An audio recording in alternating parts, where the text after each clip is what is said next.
Our last talk in the series today is, Hey God, It's Me Again.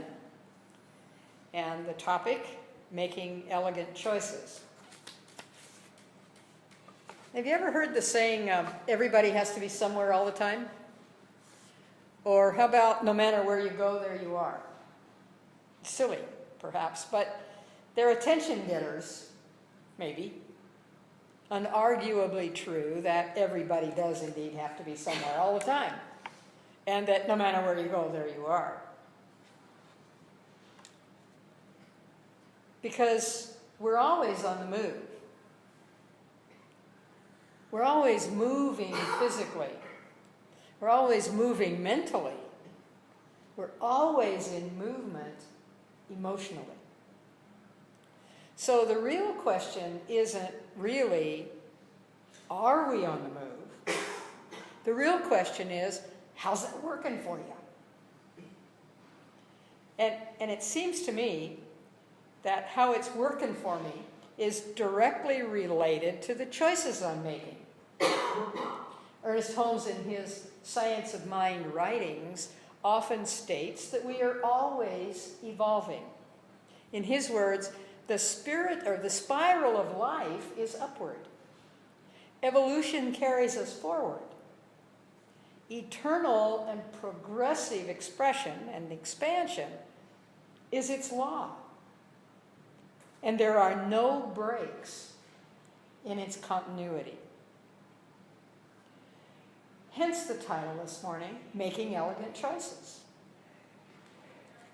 Holmes goes on to say, metaphysically, we recognize the universal spirit as the source of all life and inspiration. The human mind is an extension of the eternal mind. Therefore, our evolution is the unfolding of this universal and infinite mind through our thought. So then, undoubtedly, we ask ourselves the question, well, how does that work? It works through the use of our imagination. It works through our willingness to evolve. It works through our use of making choices. So if I'm destined to make choices, I'd like those to be elegant choices, wouldn't you? Of course. And as we've been discussing all month in our contacts with God, that old, hey God, it's me again, connection is one of those elegant choices. The very fact that I contact that source of my being and recognize that I can partnership with that is an elegant choice.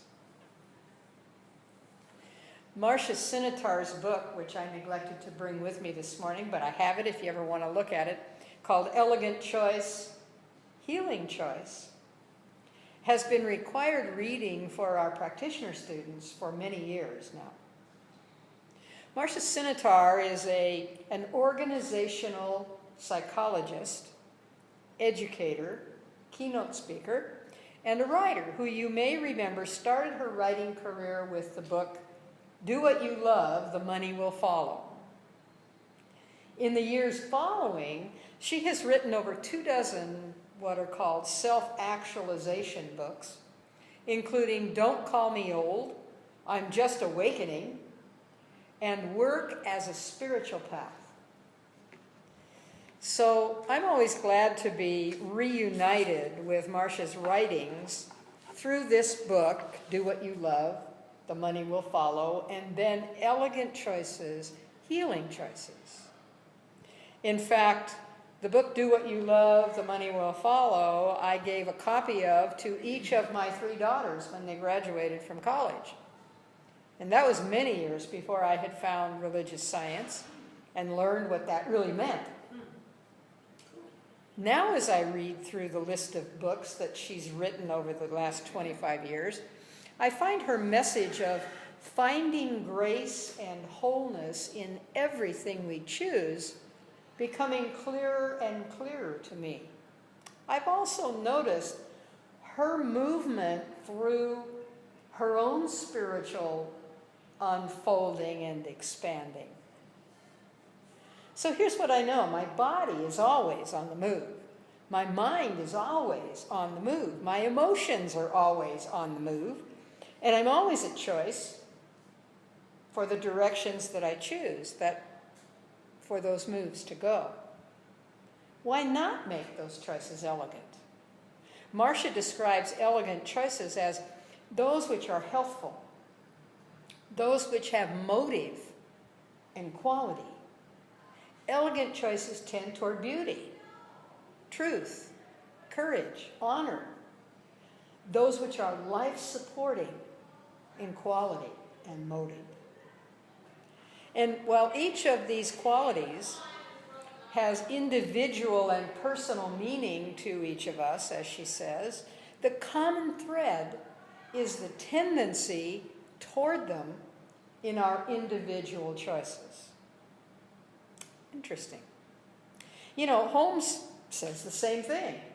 He says this: what we demonstrate today, tomorrow, and the next day is not as important as the tendency our thought is taking, that is the dominant attitude of our mind.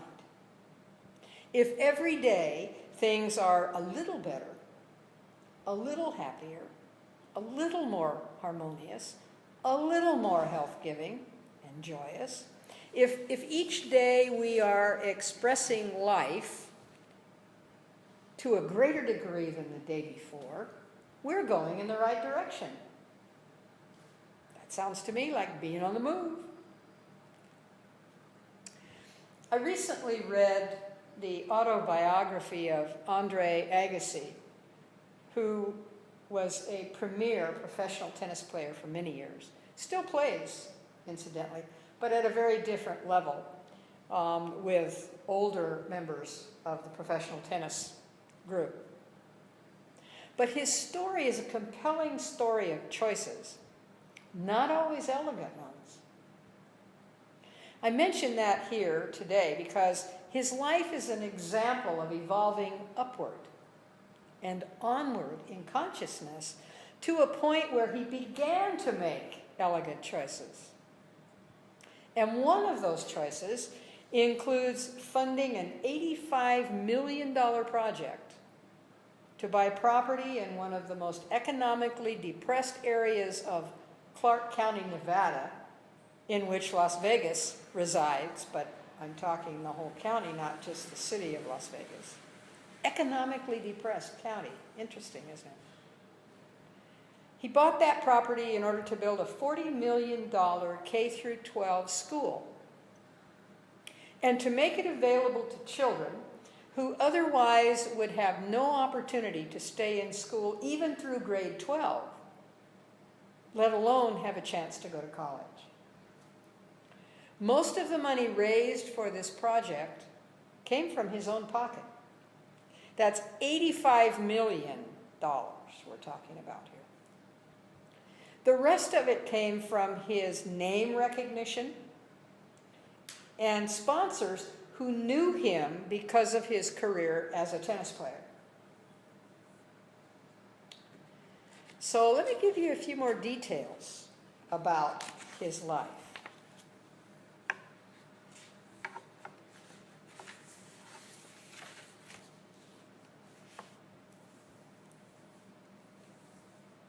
He experienced a period of time of profound pain and suffering, both as a child and as an adult.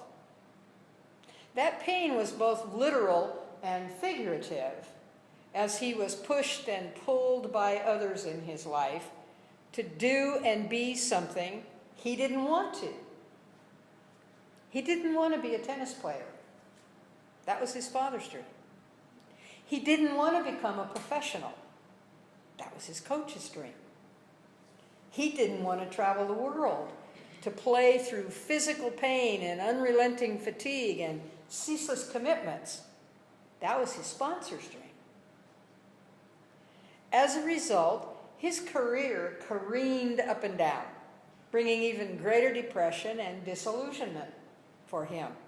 But even in that, there is a mental equivalent beginning to take form. He wants to do something for children at risk. So he started by forming a foundation which undertook a shelter for abused and neglected children. He knew what that is to be abused and neglected. He granted a series of scholarships out of his own pocket to UNLV, the University of Nevada at Las Vegas. He built a shelter for medically fragile children. He renovated a Boys and Girls Club building that was falling apart. And through this all, he was still playing tennis, but badly. And he was also scouting locations to build that school that I talked about a few moments ago. In the process, he met somebody who was organizing a tennis event in Cape Town, South Africa, to raise money for the Nelson Mandela Foundation. This individual asked Agassi to play. Agassi says, well, I will if I can meet Mandela. A little bartering there. In preparation for this, Andre really doesn't practice his tennis. He reads Mandela's book, Long Walk to Freedom. When the event takes place, Agassi plays as he agreed to, but his real passion was to meet and to hear Nelson Mandela. So, fortunately, he was invited to a dinner with Mandela, at which Mandela gives a stirring talk. This is what Agassi heard from this man who was in prison for 27 years of his life. Mandela said, we must all care for each other. That's our task in life. But we must also care for ourselves, which means we must be careful in our decisions, careful in our relationships, careful in our statements. We must manage our lives carefully to avoid becoming victims, and education is the only way. Andre later said in reflection, it was as if he was speaking directly to me, as if he was aware of how careless I had been with my talent and my health.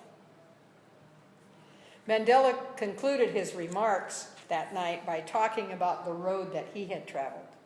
He talked about the difficulty of all human journeys, and yet, he said, there is clarity and nobility in just being a journeyer. Every journey is important, and no journey is impossible. Agassi's words and reflection on that were, I am now more nearly a grown member of the human race. God wants me to grow up. A turning point, certainly. A moment of crystal clarity, undoubtedly. And though already on the move, already stepping out in consciousness, as it were, already developing a mental equivalent of something more, something greater, something of lasting value, Andre Agassi found in that moment, and in those words, the realization that everything he had done in his life up to that moment had brought him to that moment. It all had goodness in it. The goodness of a marvelous physical talent that brought great recognition and greater wealth. And now an awareness of how he could use that through the choices that he was making on behalf of children. So for the first time in his life, he began to play tennis for the love of the game, his peers, the fans, and the purposeful use that he now had for his financial assets. He's retired from that professional circuit of tennis now. His life is devoted to the works of his foundation. And what it continues to offer to the children, who, thanks to Andre Agassi's stepping out, are also on the move. So you see, this is an example of making elegant choices even in the wake of having made those which seemingly were not elegant. As this all unfolded, it was like all of the pieces falling into place in a variety of ways that neither Andre Agassi nor you or me could possibly have imagined. And yet when we're open to it, look what happens. Well, as I mentioned earlier, this book that I talked about that was written by Marcia Sinitar is extremely valuable, not only to those of us who are practicing spiritual mind treatment through our training as practitioners, but for anyone. So this week I'd like to offer each of you an opportunity to address the ways in which you have already made elegant choices. And by that I mean choices that are healthful, that tend toward beauty, truth, courage, honor, those that are life-supporting in quality and motive. And then using what has already been demonstrated in your life through the tendencies of these thoughts, take some time to ponder the areas in your life where you would now like to apply those same life-supporting qualities and motives. And remember that, as Ernest Holmes says, the spiral of life is upward. Evolution carries us forward toward eternal and progressive expansion. That's the law. And there are no breaks in its continuity. We're always evolving. We're always on the move. Mentally, physically, emotionally, spiritually. Why not take advantage of the opportunities that we always have available to us to make elegant choices? And so it is. Yes, sir.